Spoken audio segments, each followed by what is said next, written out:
I'm Tommy Salmons. This is year zero. We're on episode 81. It's going to be a little bit of a different episode than normal. When I say normal, I mean the normal of the last few months since I've been doing my solo episodes, which I plan on getting back into some interviews. So that is one thing I would like. If you have people that you would like me to interview, that you want to hear me speak with about any number of topics, give me, shoot me an email at tommysalmons@gmail.com. That's Tommy Salmons, all one word. And Salmons is Salmons at gmail.com. And I will be happy to do appropriate research on the subject at hand and contact them.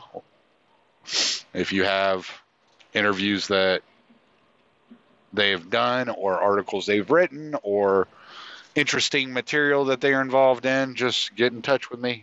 Send that along with the email. I'll be looking forward to hearing any and all suggestions.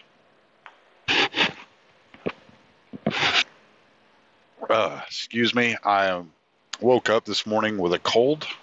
I don't know what is happening.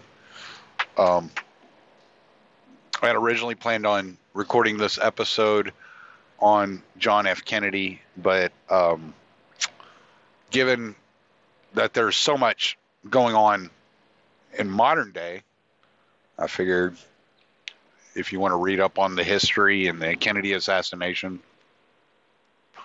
there are plenty of people out there doing that right now at this point in time.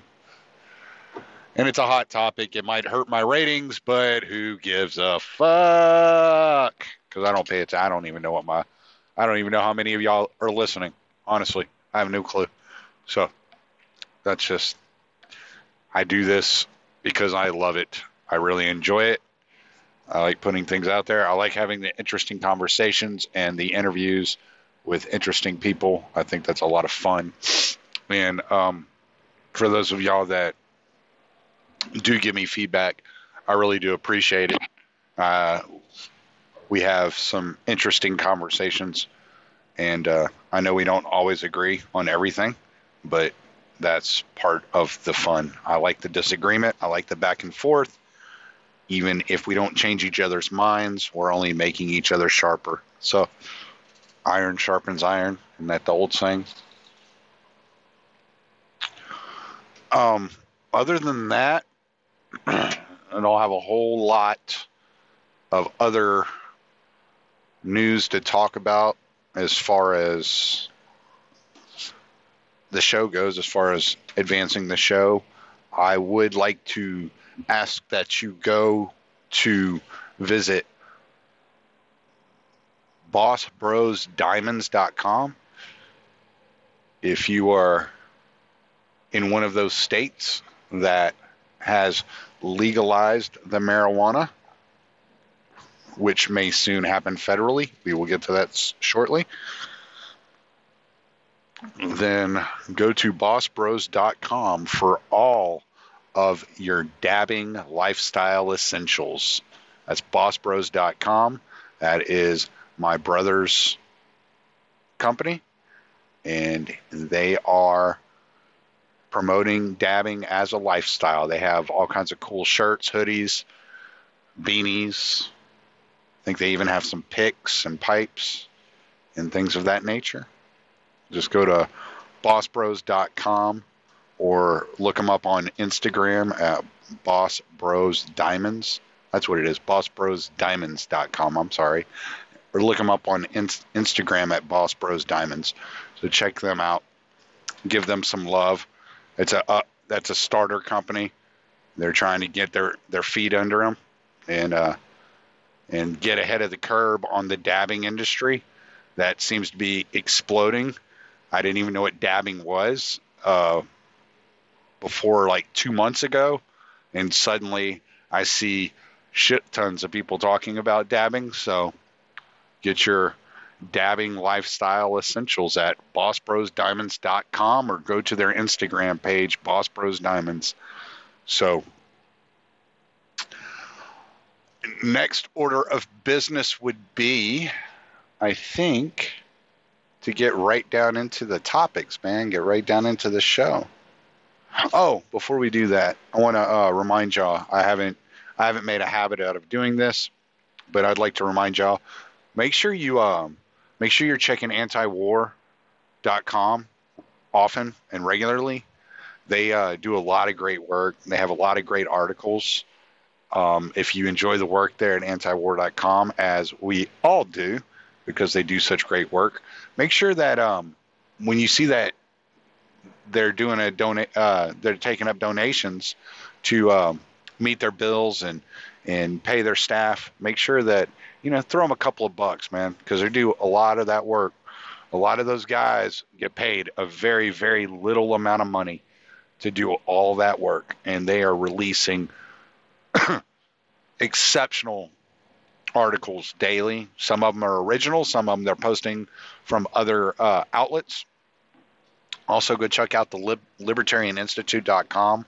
There's some Scott has published some books up there through the Libertarian Institute. I think right now we got Sheldon Richman's Coming to Palestine. There's Scott Horton's Fool's Errand, Time to End the War in Afghanistan. There is a William Grigg, No Quarter, The Ramblings of William Norman Grigg. And then there is also the great Ron Paul, which is the Ron Paul interviews between Scott Horton and Ron Paul from 2003. No, I don't think it was 2003 when they started the interviews. It might be. I know there's a ton of interviews. I'm looking forward to reading all those books myself. Those are on my list, and I believe they're on their way to my possession as we speak. So those are all. I think that's all the house cleaning I wanted to get out of the way. I just want to make sure that we are paying homage to the people out there doing all the hard journalism, all the hard work, and doing it for next to nothing. Antiwar.com, the libertarianinstitute.org, scotthorton.org, where Scott posts all his interviews. Go to, the Future of Freedom Foundation, Jacob Hornberger, Monday through Friday, 5 days a week. He's hammering a major topic, and he does it so genuinely and from such a place of principle. It's like Scott's not bullshitting when he tells you Jacob Hornberger is very much like Ron Paul, and that he comes from this place of principle. So now that that's all out of the way, Thomas Jefferson had said long, long ago, because that's when he was alive, long, long ago, in a galaxy far, far away, that government's natural tendency is to grow and liberty's natural tendency is to shrink. And what he meant by this was that it is up to each and every individual to be attentive to the actions of government and to its pattern of growth and how this growth is infringing upon liberties.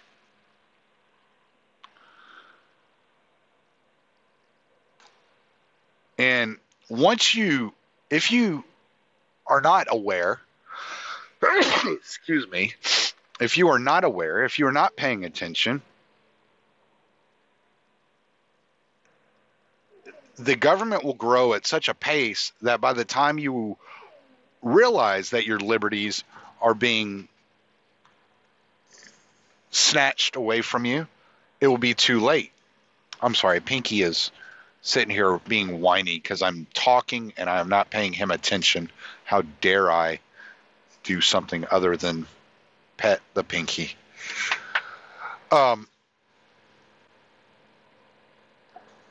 So I wanted to look at a few stories. I want to talk about a few things.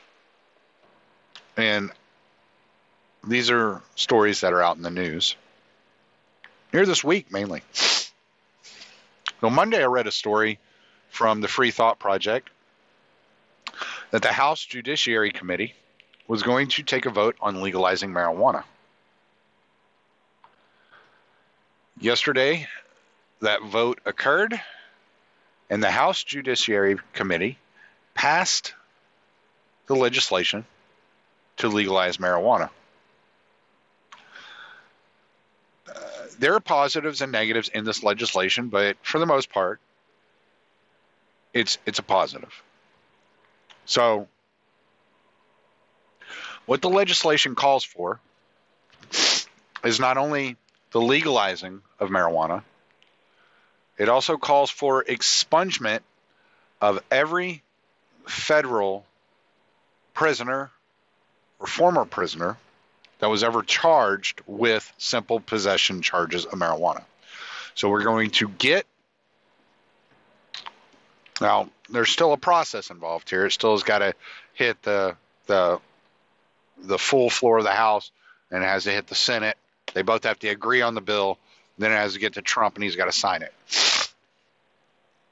But the general concept is that this bill, as it is drafted, without any further amendments, states that if you were charged, any marijuana charge, past, present, and there will be no future if this bill passes, will be expunged from your record. Now this will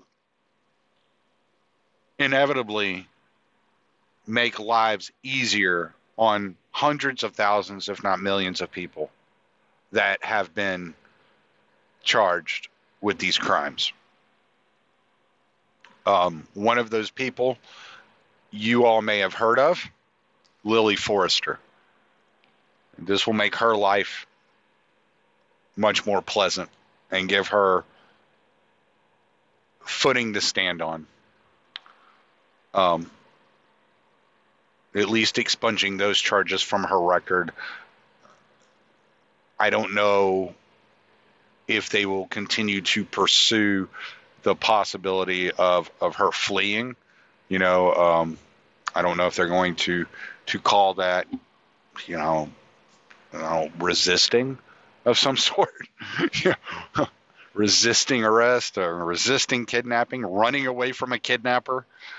I don't know.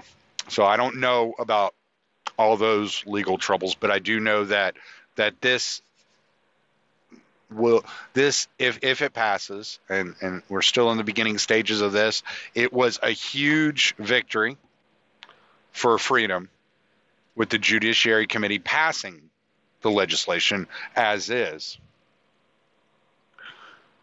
But at the same time, like I said, there's still a road to hoe. There's still there's still forward progress to be made. It isn't a done deal as of yet. So keep your eyes open, your ears peeled. If we need to start calling congressmen and senators, as much as I hate to beg the slave masters, as Larkin Rose might put it, I would much rather make those phone calls and get the word out there that it's due time, that we end the war on drugs. And even though this isn't a perfect step, it's a step in the right direction. Now, the downside of the legislation is that the legislation calls for, and I'm sure this was, if you ask me, just looking at it, this is kind of a way for the federal government to say, well, we're going to lose a shitload of money from fines and court fees and probations and all this shit. So we're going to have to find a way to make up to subsidize that lost income. So they are leveling a 5% tax on all marijuana sales within the United States. But if I have the choice of a 5% tax on all marijuana sales in the United States or locking up nonviolent people, separating families, ruining lives, I'll kind of compromise with the 5% tax for right now, and we can fight that 5% federal sales tax later on down the road. You know what I'm saying? I think it's much more important to get these people out of prison, to expunge these charges and convictions from their record, and to quit making criminals out of nonviolent people.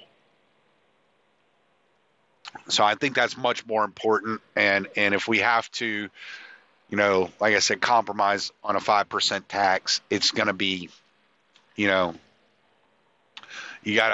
at least weigh the gains here. The 5% tax absolutely is not perfect, but it is not going to ruin lives and in families. So that's, to me, at least a step in the right direction. Even if it's not a perfect answer, it is a step in the right direction. Now, on the same note, I heard something amazing the other day, that Alexandria Ocasio-Cortez came out demanding the decriminalization of all drugs. Somebody tickled her libertarian bone. She doesn't want to legalize and tax. She wants to decriminalize. That's right up my alley. That's what they should do with marijuana. Just decriminalize it. Don't tax it. Don't monitor it. Decriminalize it. Leave it the fuck alone. Treat it like you would treat, as, what's his name, Larry Sharp says, treat it like you treat tomatoes. Have the same laws on marijuana that you have on tomatoes. But yes, now I have heard a lot of progressives come out, oh my God, decriminalization isn't the answer. You have to be able to monitor and tax and yada, yada, yada, yada. No, AOC, you finally said something right. Stick to your guns. Don't let those statists fucking twist your arm. Stick to your guns. You said something right. You were right for once. Take your victory lap and stick to your guns. Because we want decriminalization. We don't need more taxes. Because who are you going to be taxing, AOC? You're going to be taxing the poor people that you insist on helping. You can't level more taxes on poor people. No. You can't do that. How about all those millionaires in Congress pay for it? How about we redistribute the wealth from the millionaires that got rich off of the public dole and the public trough, and we can redistribute their money to pay for the taxes of the poor people that are using heroin. How about we do that? That works for me. I don't have a problem with that. Let's redistribute tax money back to the people that it was stolen from in the first place. Right? Why not? I'm all good for that. All that money you've been taking out of these people's paychecks, just quit taking it out of their paychecks and make the rich people in Congress pay their fair share. That's what you should do. That's the way to go forward on that. You want to redistribute wealth? That's where you start. You start with the welfare whores. Any welfare whore that wants wealth redistributed can lose their welfare check. That's my legislation. That's what I propose we do.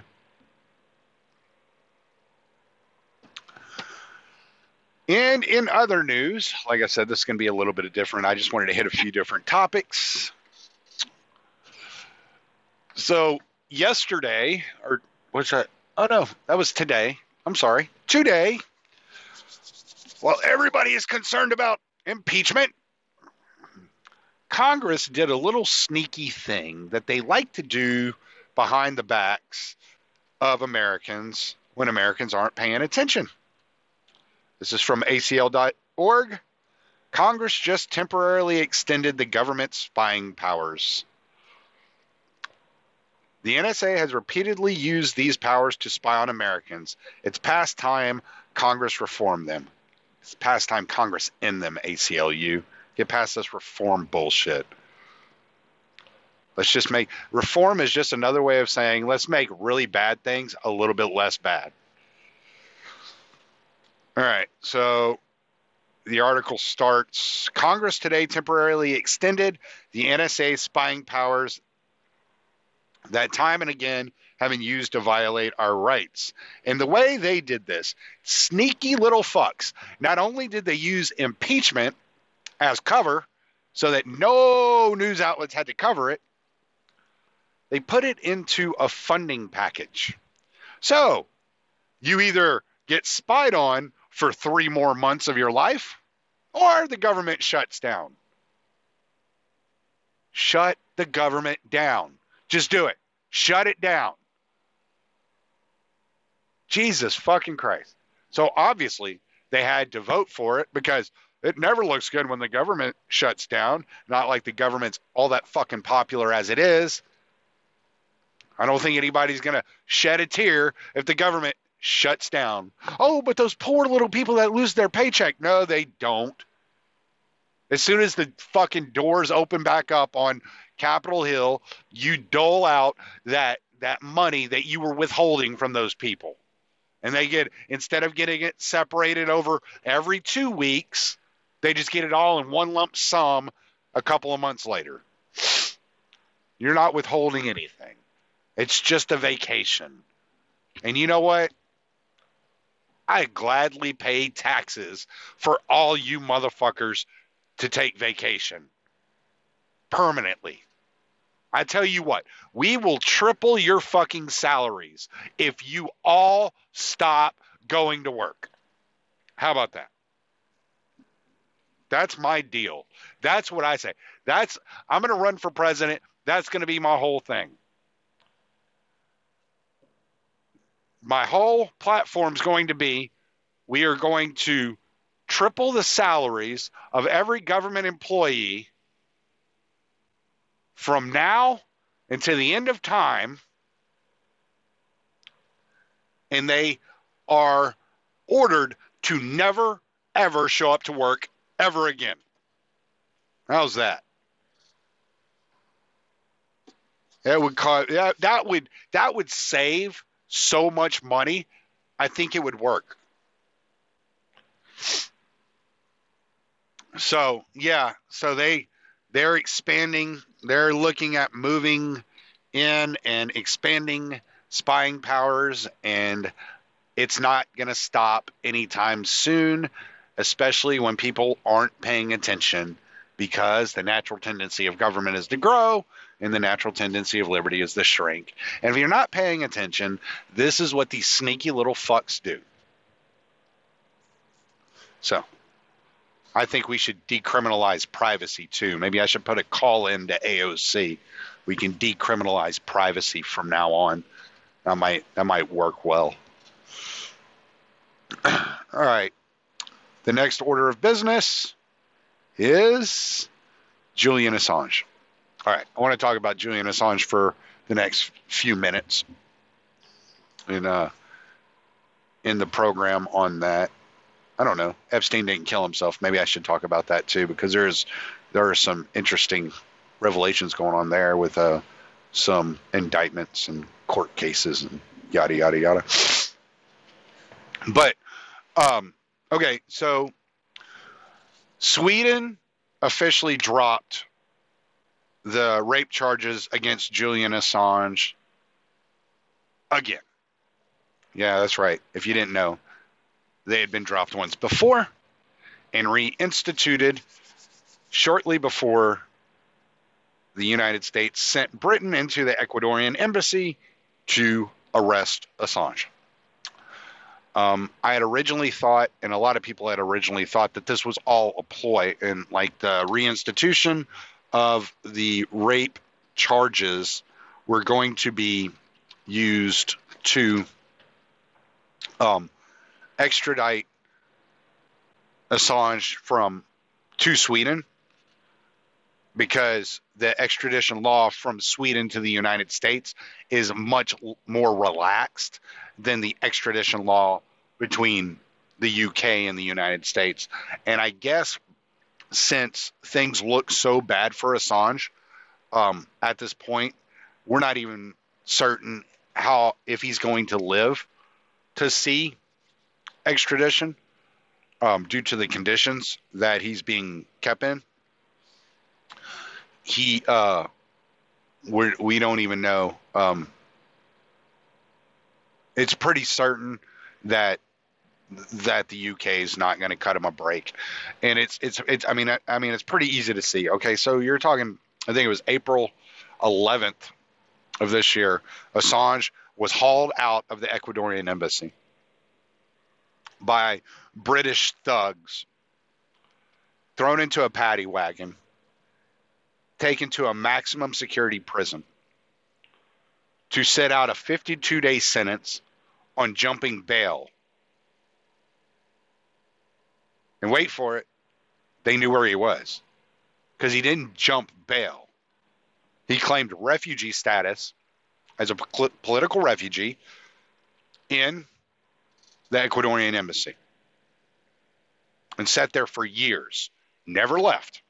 Everyone knew where he was. He didn't jump anything. Okay, number one. But he was convicted of jumping bail. He served a 52-day sentence. Now, from April 11th, if my math serves me, I'm gonna even make it a 60-day sentence, right? So by mid-June, he had served out his sentence.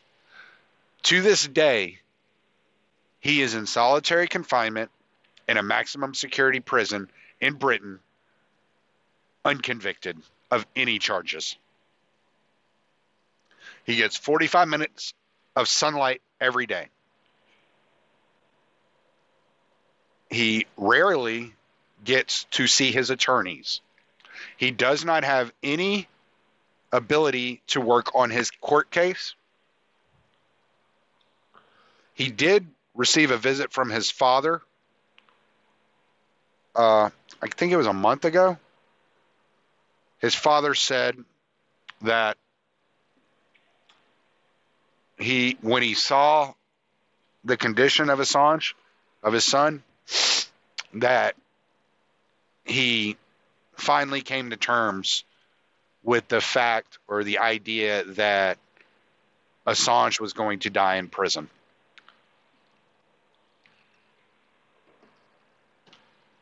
For being a journalist, ultimately. I know most of y'all are pretty familiar with this, but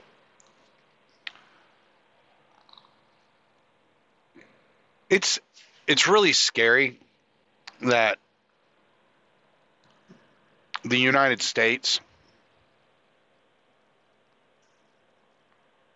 can reach out into any country and arrest somebody, have someone extradited to the United States for a crime against the United States when the person has never stepped foot inside the United States. If he were a cyber terrorist, which is kind of what they're trying to make him out to be, but none of the evidence points in that direction. There's no evidence that he ever hacked into anything United States related.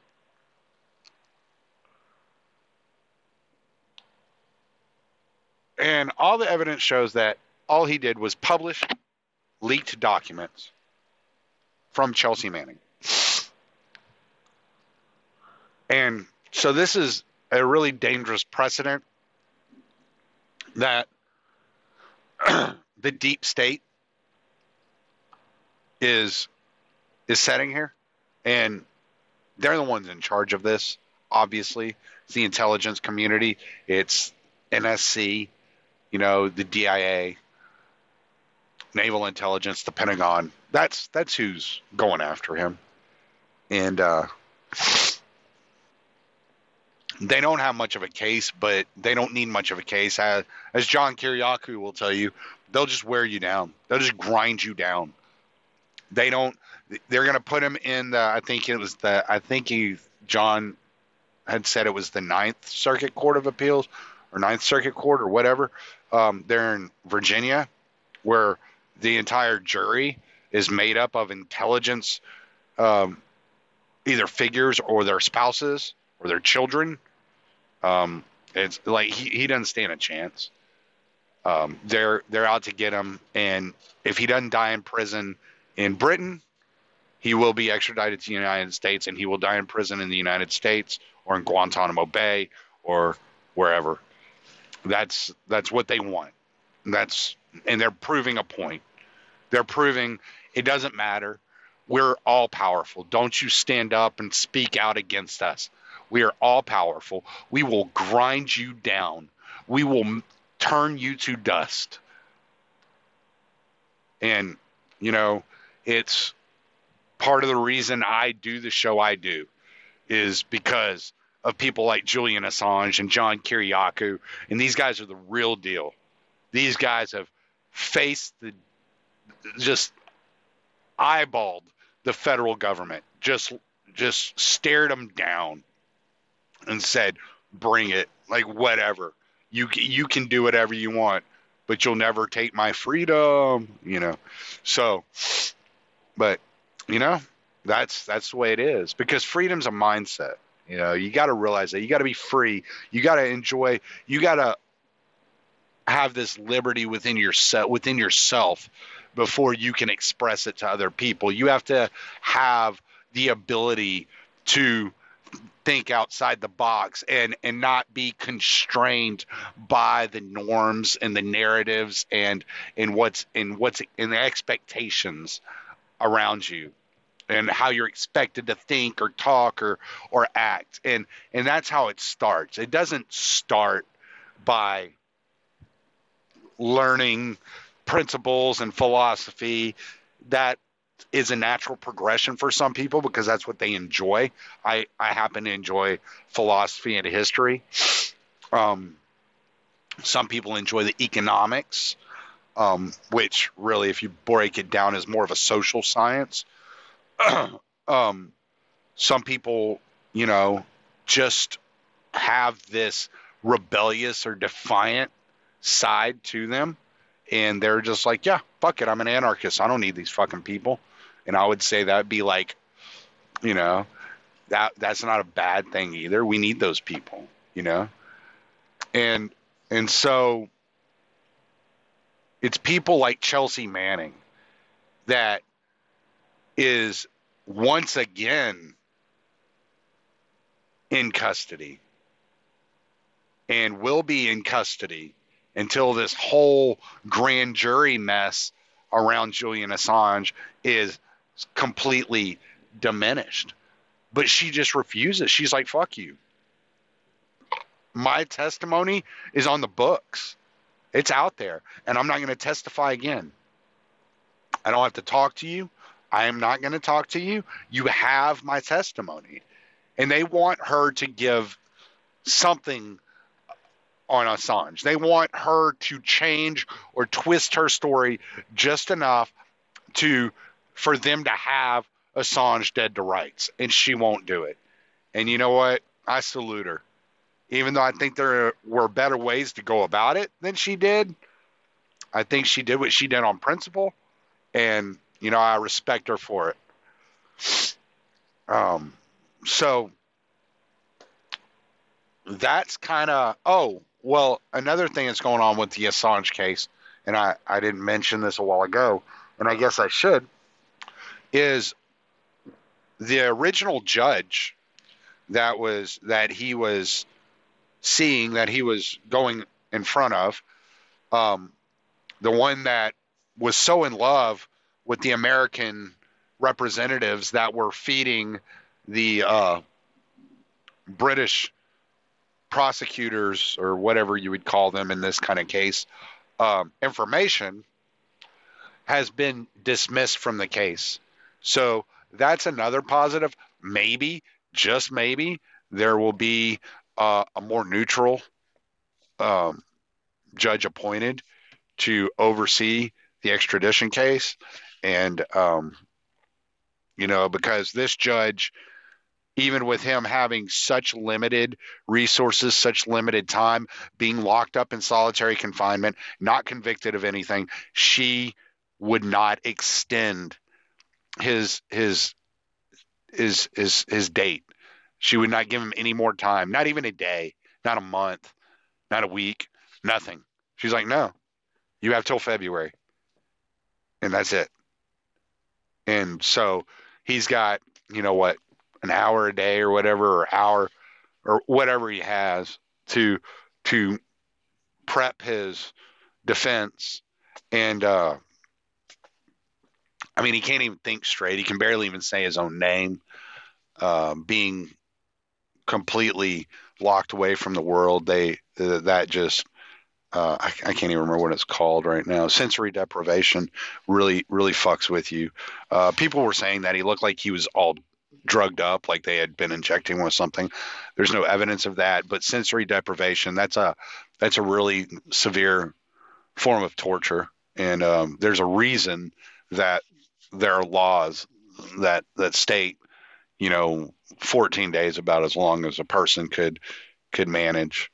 But I guess because they're letting him out of the cage for 45 minutes a day or whatever it is, that they're kind of getting away with just keeping him locked up. Fuck. It's not like it kept them from having Chelsea Manning locked in solitary confinement for 7 years or whatever it was that they had her originally locked up in solitary confinement, just torturing the fuck out of her, saying it was for her own good, having her on suicide watch. But, that's whatever. Yeah, because that works really well. It worked really well with Jeffrey Epstein, didn't it? He didn't kill himself. Yeah, okay, so the whole Jeffrey Epstein thing, a couple of the two guards that were on duty are being charged with falsifying their logs for the evening of his death. And there's also been 20, I think it was something like 20 or 22 people working for this particular prison that have been called in before. I don't know if it was a grand jury, but they've been called in to testify and to give their statements on the conditions and how Jeffrey Epstein was handled and this, that, and the other. Other than that, there's not a whole lot of news other than these two guards that are being charged with tampering with these logs. Have pled not guilty. They turned down a plea deal and said, no, we're not guilty. We didn't do this. This isn't what happened. So as that moves forward and as that trial kind of comes together, I'm sure we will see some more information, hopefully. But I just, like I said, this was a different type of episode. I just wanted to put some things out there, some things that I've been looking at and I thought were fairly interesting, and kind of give my my little spin on it, because I'm so important. Everybody should be hearing from me at least once a week, and y'all got me twice this week because y'all are the bomb.